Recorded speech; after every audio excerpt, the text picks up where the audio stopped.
Hello students, कैसे हो आप लोग। आज मैं आपको एक्सक्रीटरी सिस्टम पढ़ाऊंगा।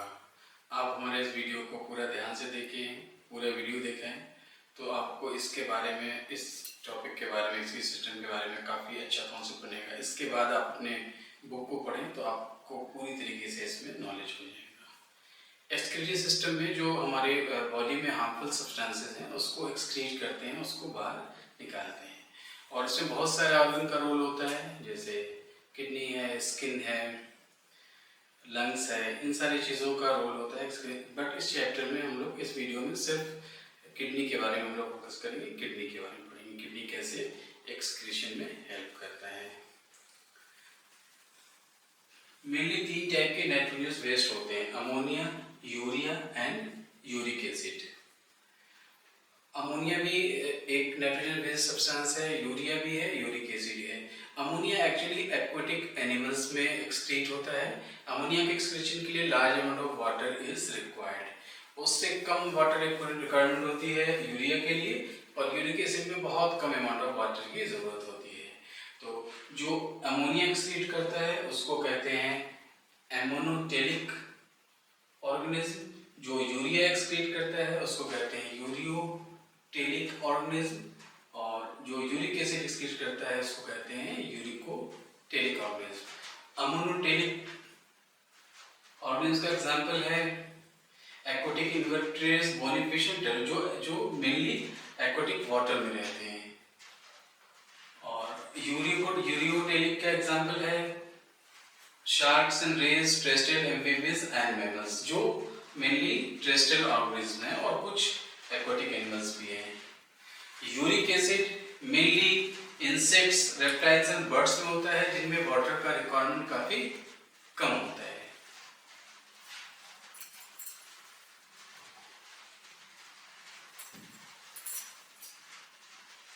अब हम लोग बेसिक स्ट्रक्चर्स देखेंगे जो इन्वॉल्व हैं अराउंड किडनी के एक्सक्रीशन में जो हेल्प करते हैं। दो किडनी होती है हमारी बॉडी में, राइट एंड लेफ्ट। आर्टरी की सप्लाई, जो ब्लड की सप्लाई होती है वो रीनल आर्टरी, और जो ब्लड का जो वेन होते हैं वो रीनल वेन कहलाता है, renal artery, renal vein. Kidney के ऊपर एक, आपको लास्ट टाइम एंडोक्राइन सिस्टम में पढ़ाया था, किडनी के ऊपर 2 ग्लैंड्स होते हैं, एड्रिनल ग्लैंड, और दोनों किडनी से एक किडनी से एक यूरेटर, दूसरे किडनी से दूसरा यूरेटर निकलता है। यूरेटर पाइप लाइक स्ट्रक्चर है। ये पाइप लाइक स्ट्रक्चर यूरिन को यूरिनरी ब्लैडर में स्टोर करता है, और वहां से यूरिन यूरेथ्रा के थ्रू पास होता है। ये हमारा बेसिक स्ट्रक्चर है एक्सक्रीटरी सिस्टम, जो किडनी के थ्रू होता है। और यूरिन ब्लैडर में यूरिन स्टोर होता है, और यूरिन ब्लैडर के ओपनिंग में एक स्फिंक्टर होता है। स्फिंक्टर मैंने पहले पढ़ाया, एक स्फिंक्टर मसल होता है। ये स्फिंक्टर क्या करता है, यूरिन के पैसेज को एक ही डायरेक्शन में हेल्प करता है, और रिवर्स करने में इसको रोकता है।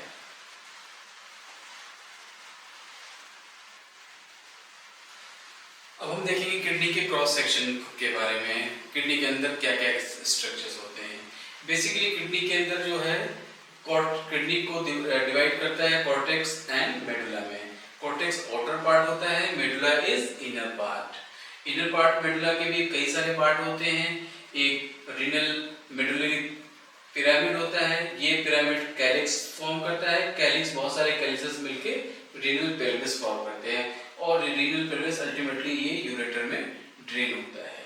ये मेडुला है और कॉर्टेक्स है, यहाँ पे देख सकते हैं renal artery and renal vein. ये हमारा हुआ किडनी का क्रॉस सेक्शन। अब जो बेसिक यूनिट है हमारे एक्सक्रीटरी सिस्टम किडनी का, वो है नेफ्रॉन। जैसा कि हम लोगों ने नर्वस सिस्टम में देखा था कि basic unit of nervous system is neuron, वैसे उसी तरीके से जो हमारे किडनी का जो बेसिक फंक्शनल यूनिट है वो है नेफ्रॉन। नेफ्रॉन के स्ट्रक्चर्स के बारे में जानेंगे।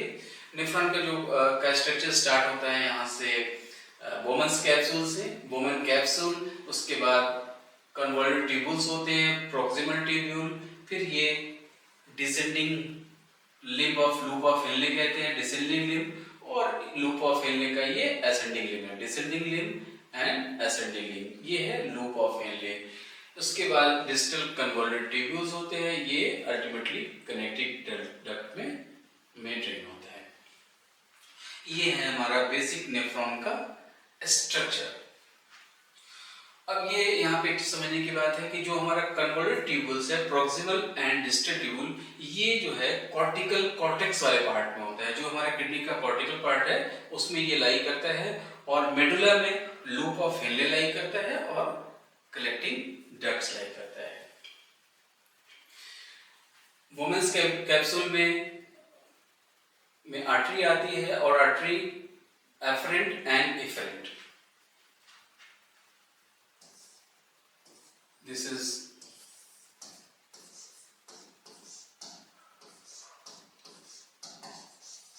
afferent जो ब्लड को ले जाता है, और this is efferent।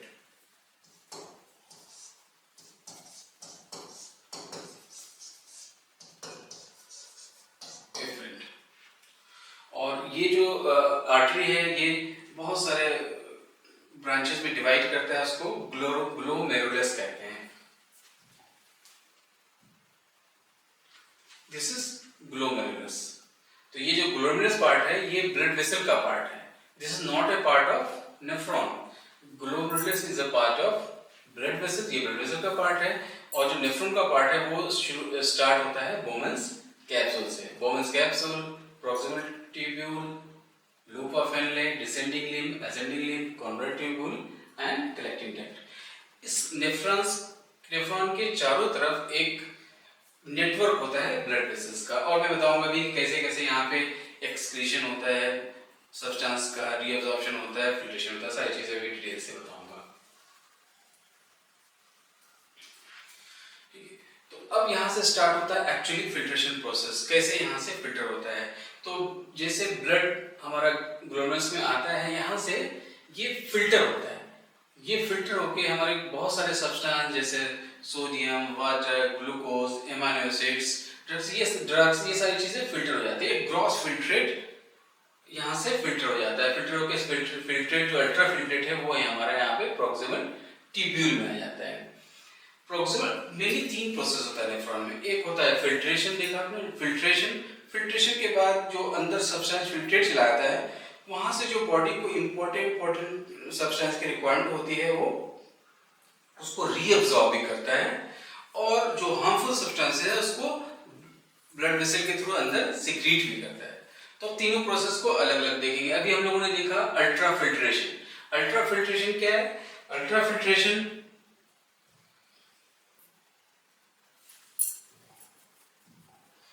Filtration glomerulus में होता है। यहाँ से ब्लड आता है, और ब्लड जो है ब्लड फिल्टर होके, ब्लड के जो आरबीसी वगैरह वो फिल्टर नहीं होते, कुछ प्रोटीन्स फिल्टर नहीं होते, और बहुत सारे सब्सटेंस वो फिल्टर होके प्रॉक्सिमल ट्यूब्यूल में आते हैं। प्रॉक्सिमल ट्यूब्यूल में आने के बाद यहाँ से दूसरा प्रोसेस शुरू होता है रीअब्सॉर्प्शन का।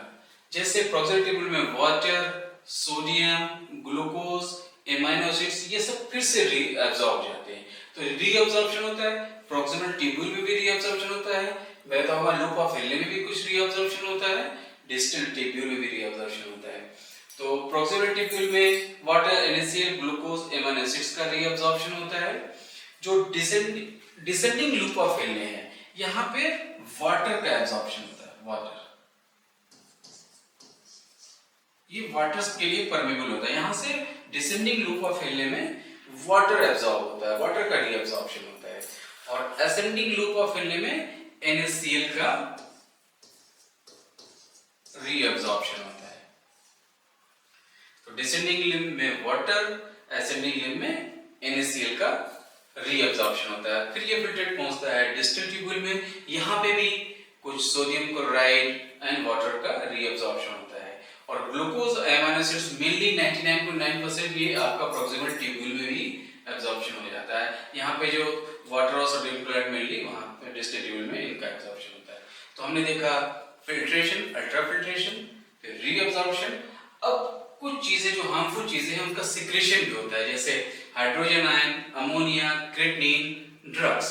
ये सब ब्लड वेसल्स के थ्रू फिर से इसके अंदर जो हार्मफुल सब्सटेंस है उसको प्रॉक्सिमल ट्यूब्यूल में सिक्रीट करता है blood vessel, and distal tubule में भी सिक्रीट करता है।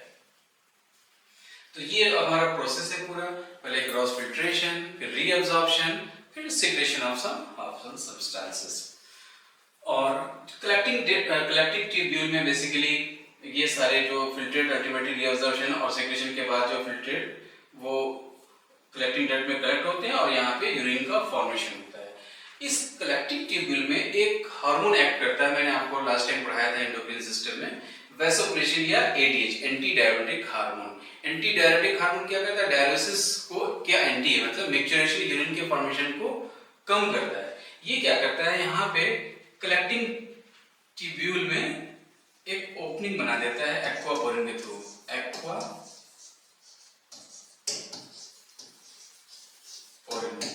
और ये एक्वापोरिन क्या करता है, यहाँ से ट्यूब्यूल से वाटर का एब्जॉर्प्शन बढ़ा देता है, वाटर का एब्जॉर्प्शन फिर से एक्स्ट्रासेलुलर फ्लूइड के थ्रू होते हुए फिर ये ब्लड वेसल में जाता है।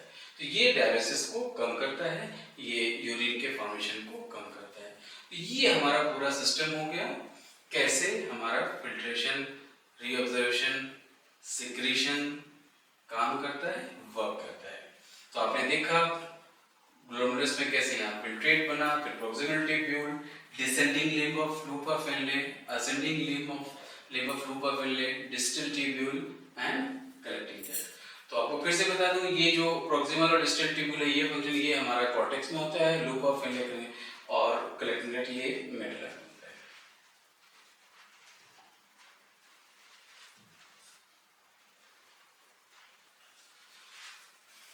अब कंपोजिशन ऑफ यूरिन देखेंगे। कंपोजिशन ऑफ यूरिन की में स्पेसिफिक ग्रेविटी जो होती है 1.0012 1.028, ऑस्मोलैरिटी होती है 50 to 200 मिलीऑस्मोल पर litre, pH little bit very around 6 होता है। कुछ इनऑर्गेनिक आयंस होते हैं, आपने देखा है chloride, sodium, potassium, phosphate, ammonia, calcium, magnesium, ये सब होता है। और नाइट्रोजन बेस्ड आपको पता ही है, यूरिया, क्रिएटिनिन, यूरिक एसिड, ये सारी चीजें होती हैं। और some amino acid ketones are also found in urine. कुछ टर्मिनोलॉजी आप देखेंगे, जैसे हेमेचूरिया। हेमेचूरिया क्या होता है? ब्लड, यूरिन में ब्लड आना, दैट इज कॉल्ड, यूरिन में ब्लड आने को, यूरिन के साथ अगर ब्लड मिक्स है, ब्लड आ रहा है, तो उस कंडीशन को कहते हैं हेमेचूरिया।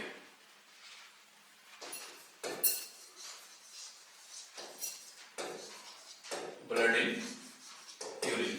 इसी तरीके से नाम से क्लियर है, ग्लाइकोसूरिया। ग्लाइकोसूरिया जब ग्लूकोज, नॉर्मली यूरिन में ग्लूकोज नहीं होता, लेकिन जब ब्लड में ग्लूकोज का लेवल बढ़ता है तो वो यूरिन में भी सीक्रेट होना शुरू हो जाता है। इस कंडीशन को कहते हैं glucose in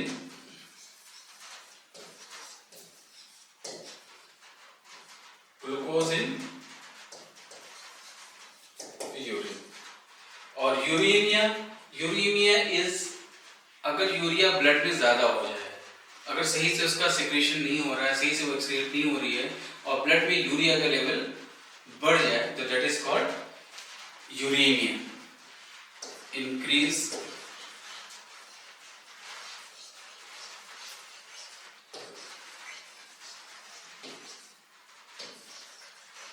blood level of urea. ये टर्म क्लियर हो गया। हेमेचूरिया, ग्लाइकोसूरिया एंड यूरेमिया, ये एबनॉर्मल कंडीशंस होते हैं। यूरिन के नॉर्मल कंस्टिट्यूशन आपने देख लिया।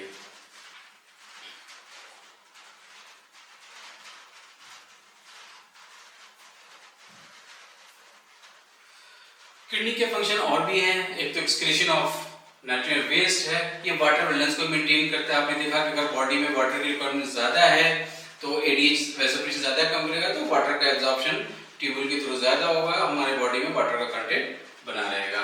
वाटर बैलेंस होता है, पीएच बैलेंस है। आपने देखा कि H+ आयन को ये सिक्रीट करता है। अगर हमारे बॉडी में एसिडिटी, एसिड पीएच लेवल कम होता है तो H+ का सिक्रेशन बढ़ जाएगा उस एसिडिटी को बैलेंस करने के लिए। इसी तरीके से ये ब्लड प्रेशर को भी रेगुलेट करता है। एक्चुअली किडनी से एक हार्मोन निकलता है, इसे हम लोग, इसका नाम है रेनिन।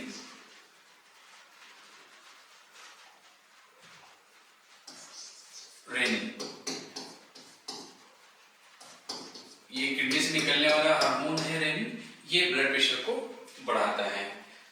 तो ये हम लोगों ने देखा कि किडनी का फंक्शन क्या क्या है।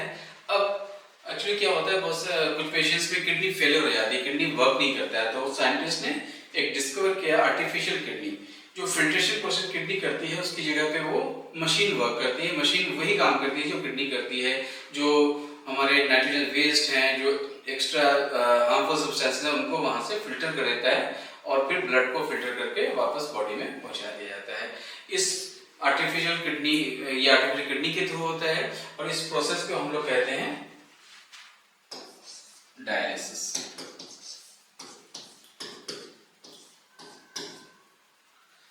डायलिसिस इस प्रोसेस को कहते हैं, इसमें आर्टिफिशियल किडनी यूज होता है और ब्लड को फिल्टर करते हैं, जो किडनी का काम है वही किडनी के प्रोड्यूस करती है। इससे जो रीनल फेलियर के पेशेंट हैं उनको वो ज्यादा दिन तक वो सरवाइव कर सकते हैं through this process.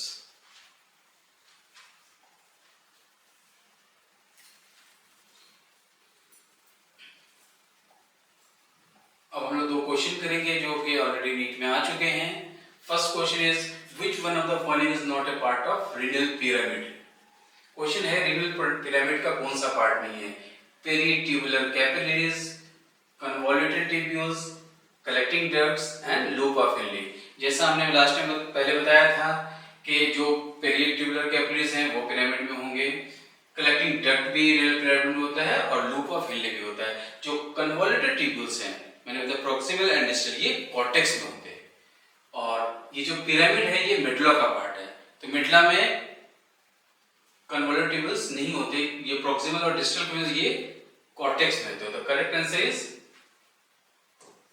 Convoluted tubules. दूसरा क्वेश्चन है part not belonging to uriniferous tubules.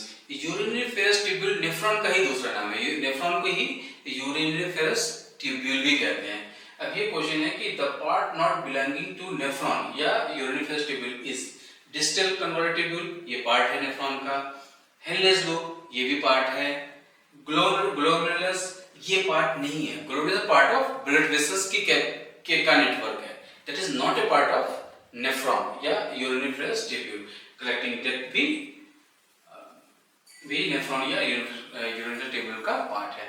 तो correct answer will be glomerulus. तो हम लोगों ने ये बेसिक्स देखा एक्सक्रीटरी सिस्टम का, किडनी के बारे में जानकारी ली, पढ़ा।